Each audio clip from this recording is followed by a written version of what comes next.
بھائی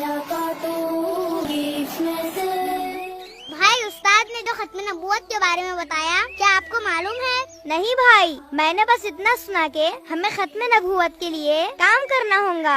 آپ کا دھیان کدھر تھا جب استاد بتا رہے تھے؟ تو تم کیا سو رہے تھے؟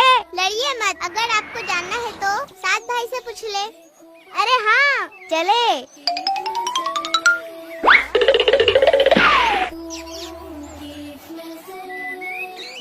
سعد بھائی، سعد بھائی، سعد بھائی،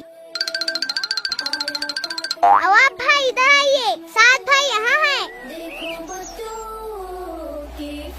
السلام علیکم۔ وعلیکم السلام۔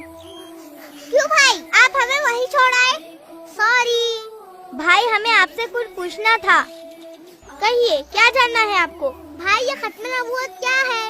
ہاں بھائی ہمیں یہ جاننا ہے۔ ماشاء اللہ، آپ نے بہت اچھا سوال پوچھا ہے اور ہر مسلمان کو یہ جاننا بہت ضروری ہے۔ کیا واقعی؟ ہاں، ختم نبوت سے مراد ہے اس بات کو دل سے تسلیم کرنا کہ حضرت محمد صلی اللہ علیہ وسلم اللہ کے آخری نبی ہے اور آپ صلی اللہ علیہ وسلم کے بعد کوئی نبی نہیں آئے گا۔ ہاں بھائی، بے شک آپ صلی اللہ علیہ وسلم آخری نبی ہے، یہ تو ہر مسلمان کو پتا ہے۔ ہاں، پر ہمارے استاد نے کہا ہے کہ ہمیں ختم نبوت کے لیے کام کرنا ہوگا، اس کا کیا مطلب ہے؟ تو کیا اس عقیدے کے کوئی دشمن ہوں گے؟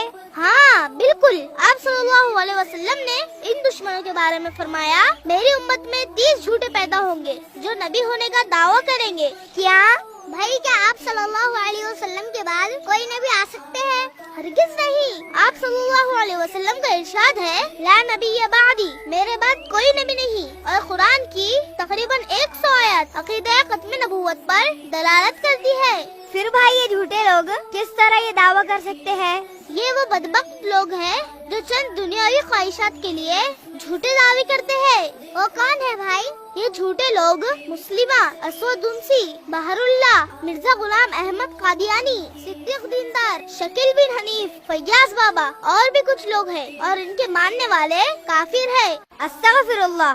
استاد نے صحیح کہا تھا، ہمیں ختم نبوت کے لیے کام کرنا ہوگا۔ ہاں بھائی بالکل، ہمیں عقیدہ ختم نبوت کے بارے میں سب کو بتانا ہوگا کہ ہمارے پیارے نبی صلی اللہ علیہ وسلم آخری نبی ہے اور ان کے بعد کوئی نبی نہیں آئیں گے، تاکہ غفلت میں ہمارے مسلمان بھائی اور بہنیں ان جھوٹوں کی باتوں میں نہ آئے۔ جی بھائی، ہم بھی عقیدہ ختم نبوت کا کام کریں گے۔ اور میں بھی انشاءاللہ۔